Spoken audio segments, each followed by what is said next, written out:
안녕하십니까. 화력지원 최진수입니다.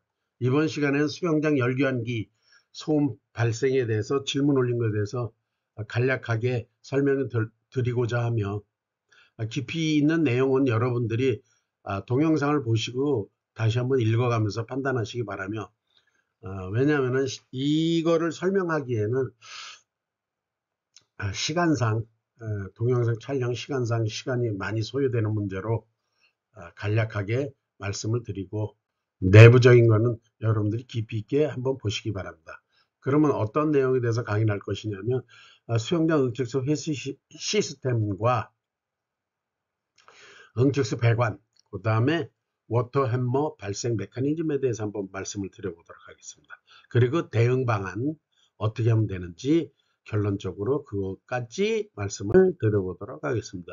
질문의 내용은 수영장 열교환기, 수영장 탕 안에 있는 물을 가열하는 건데,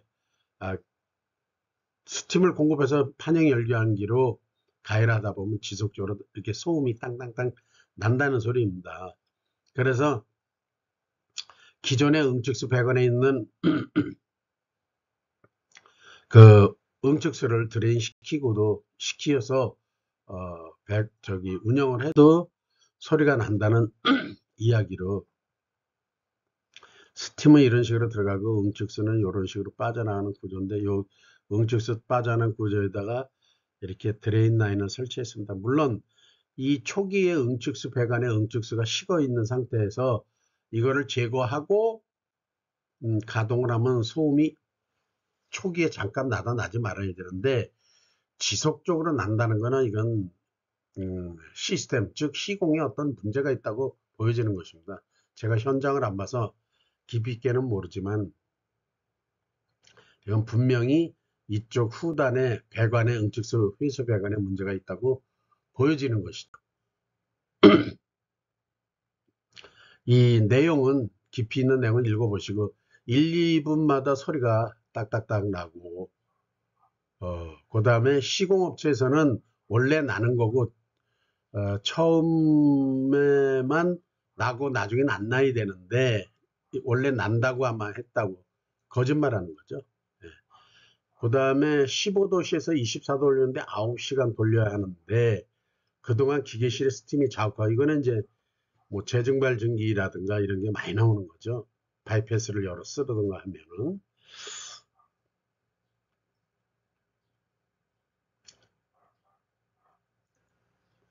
녹화를 하다 보면 여러 가지 많이 일이 일어나네요. 그래서 소음 나고 스팀이 많이 나온다는 거에 대해서 아마 질문하실 거예요. 그 수영장 스펙은 1200톤이고, 욕실이, 욕조가 2.5톤 증기보일러 2대, 열교환기 용량은 90만이고, 이 상태로 운전이 되고 있는데, 주변에 또 아마 수영장이 또 있나 봐요. 거기는 170만짜리인데 설비도 비슷하고, 근데 초기 5분에서 10분 정도 소리 나고 안 난다고 하는데, 열교환기 용량과 상관이 있는지요? 라고 질문했는데 전혀 상관이 없습니다. 열교환기 용량하고 워터함하고 뭔 상관 있어? 그래서 증기 아웃배관의 압력이 부족해서 응축수 탱크로 다 못 밀어 발생한 건지, 뭐 이것도 하나의 원인이 될 수는 있죠. 보일러 설정 압력은 6바에서 1.8바로 설정이 되어 있고, 형태는 이런 겁니다. 증기 공급과 응축수 회수관, 이렇게 해서 트랩으로 볼프로트 트랩이 설치되어 있네요. 요거는 이제 수영장 욕조의 물이고, 요거는 아우트 쪽 가열돼서 나가는 물입니다. 응축수 배관에서 워터함마 발생하는 이유는, 기존의 응축수 라인이 물이 응축수가 고여 있는 상태에서 트랩을 통과한 응축수의 온도는 100도죠. 100도고, 여기서 또 재증발 증기가 발생하면 기존에 차가운 물이 있는 상태에서 이렇게 재증발 증기를 만나면 이게 온도를 빼앗기면서 순간적으로 합쳐지는 현상, 그러면서 따닥 따닥 이렇게 소리가 나죠. 그 다음에 응축수 트랩이 용량이 너무 작으면은 초기 부하 때 작으면 그 열교환기 내부에 응축수가 고여집니다. 그러니까 충분하게 빠져나가지 못하는 현상이죠. 그러면 역시 열교환기 쪽으로 들어오는 스팀하고 만나면 거기서도 소음이 따닥따닥 날 수가 있습니다. 그리고 특히 트랩 전후단의 찹이 크면 클수록 소음은 또 많이 발생을 하게 되는 일이고, 이유는 재증발 전기가 많이 발생하기 때문에 그렇습니다. 자, 소음의 원인에 보면 요건 이제 그 열교환기가 아니고 그 공기 가열 히터 같은 건데, 요걸 뭐 일부 회사에서 만들어 놓은 자료입니다. 그 스톨 현상이라는데 뭐냐면 응축수가 이렇게 쭉 빠져나가다가 온도가 올라가면, 온도가 상승하면은 이 투웨이 밸브가 슬슬슬슬 닫히는데, 이게 닫히기 전에는 쭉쭉쭉 잘 빠져나가다 닫히는 순간에 닫혀가면서 어떤 부분이 있냐면 이 코일 내부가 압력이 살살살 떨어지죠. 떨어지면서 온도가 낮아지고 떨어지면 여기에 이 코일에 어떤 현상이 나면 진공 현상이 발생합니다. 진공 현상이 발생하면 응축수가 배출되다가 이게 차츰차츰 고이게 되죠. 이렇게. 그러면서 들어오는 증기와 부딪히면 워터함마가 일어납니다. 그러다 이게 밸브가 딱 닫히면 응축수가 나가다 딱 정지를 하죠. 일정한 위치에서 정지했다가 온도가 다시 여기 통과하는 공기로 인해서 열이 식어서 온도가 떨어지면 얘 투웨이 밸브가 다시 열리고 다시 또 스팀이 들어오고, 그러면 또 워터함마가 일어나고, 이런 게 반복되는 현상이죠. 그러다 보면 히터 표면 온도도 제대로 형성이 안 되고, 그래서 요걸 이제 뭐 스톨 현상 또는 뭐 이제 장애, 스팀 장비에서 장애 현상이죠. 그 다음에 아까 설명드렸다시피 쉐렌 튜브 열교환기에서 이 코일 안에서 이게 응축수가 지금 고여 있는 상태인데, 이게 원래는 애니메이션입니다. 애니메이션인데 제가 이걸 캡처해 가지고 오다 보니까 잘 이렇게 이해하기 어려울 수가 있는데, 이 물이 차 있는 상태, 응축수가 차 있는 상태, 아까 얘기했다시피 트랩의 용량이 작거나 이 투웨이 밸브의 닫힘으로 인해서 이 안에 내부가 압력이 떨어지면서 진공이 걸리면은 응축수가 고이고 이 들어오는 증기와 부딪히면서 코일에서 소리가 나는 거죠. 그래서 소음 발생이 열설비 내부의 백큐 현상 발생 시 투웨이 밸브가 클로즈 되면서 닫히면서 열설비 설정 온도에 가까이 상승될 때 투웨이 밸브가 닫히죠. 그때 일어나는 현상으로 보면 됩니다. 그래서 대부분 이렇게 뭘 설치를 하면 백큐 브레이커라고 진공 해소 장치를 이렇게 설치합니다. 투웨이 밸브 후단에 온도 조절, 투웨이 밸브 후단에 이렇게 백큐 브레이크를 설치해서 그 진공 현상이 걸리지 않게, 그래야만이 응축수가 원활하게 배출될 수가 있어요. 요거는 열교환기 상태로만 봤을 때고, 여기 질문자가 말씀하신 부분은 이 트랩 후단, 여기 트랩 후단의 응축수 배관에 제가 볼 때는 문제가 있다고 보여지는 겁니다. 이 자체, 열교환기 자체는 이런 식으로 해서 진공 해소를 하는데, 지금 질문하신 분의 내용으로 봐서는 응축수 배관 후단에 어떤 장애 현상이 있는 거죠. 응축수 배출에. 그 장애 현상으로 인해서 문제가 되는 거죠.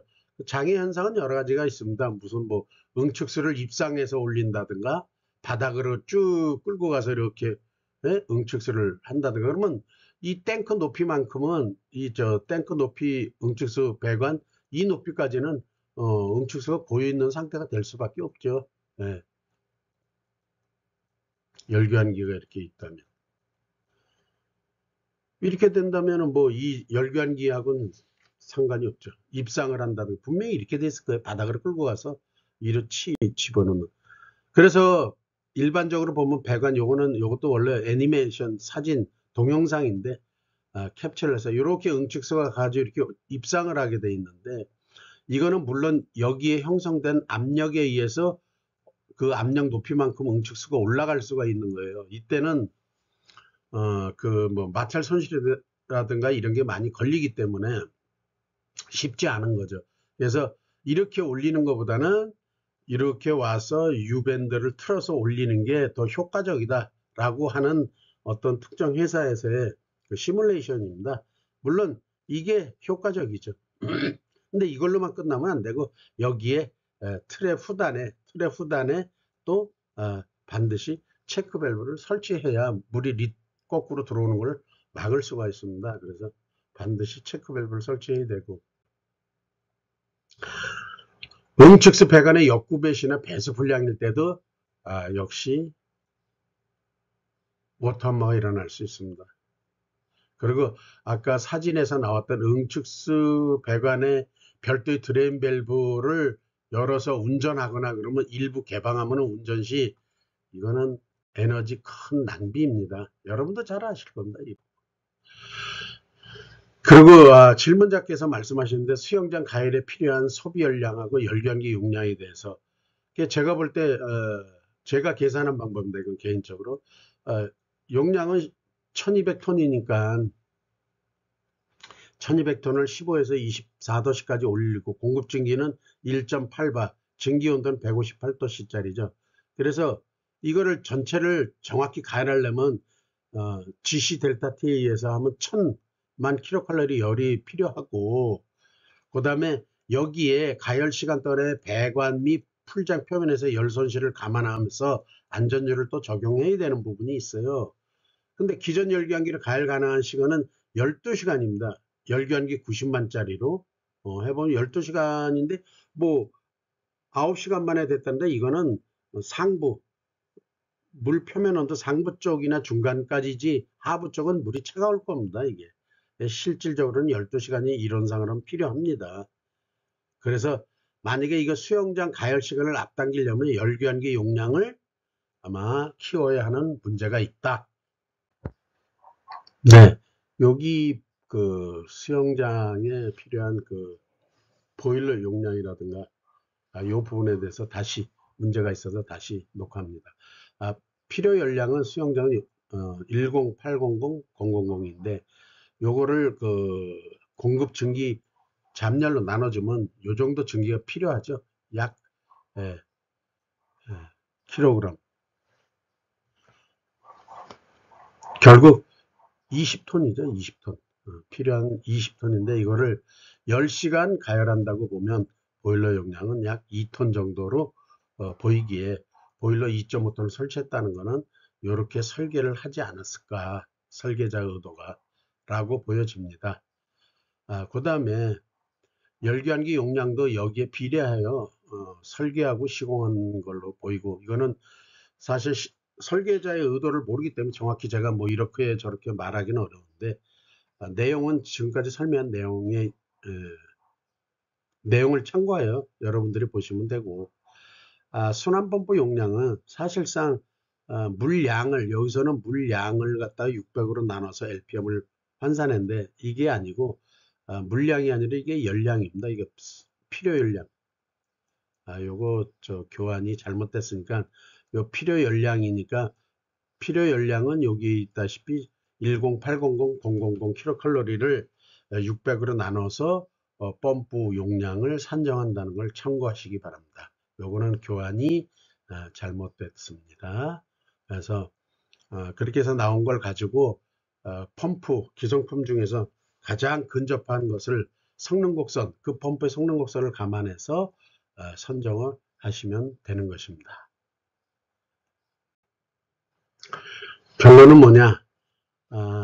원인은 응축수 정체가 원인이고 워터함머가 일어나는 그 응축수 정체가 원인은 열기관기 가열 시간의 용량에 따라 줄일 수 있는 상황으로 보일러 용량을 감안한 시공한 것으로 보입니다. 풀장 가열 시간 단축을 위해서는 열기 용량이 증설되어야 되고 순환수 배관 사이즈 해가지고 펌프 용량도 살펴보아야 하는 문제가 있습니다. 결국은 응축수 배관 드레인으로 배수하고 난 다음 운전을 해도 워터함머가 발생한다면 트레후드 안에 응축수 배관에 문제가 있다고 사료되는 것이 아니라 반드시 그렇기 때문에 문제가 되는 거죠. 그래서 템스크 ENG는 앞으로도 계속 우리 기계설비 유지 관리자들과 함께하고 문제점을 해결하는 회사로 거듭난다고 약속을 드릴 수가 있습니다. 지금까지 템스크 ENG의 화력지원 최재선이었습니다. 감사합니다.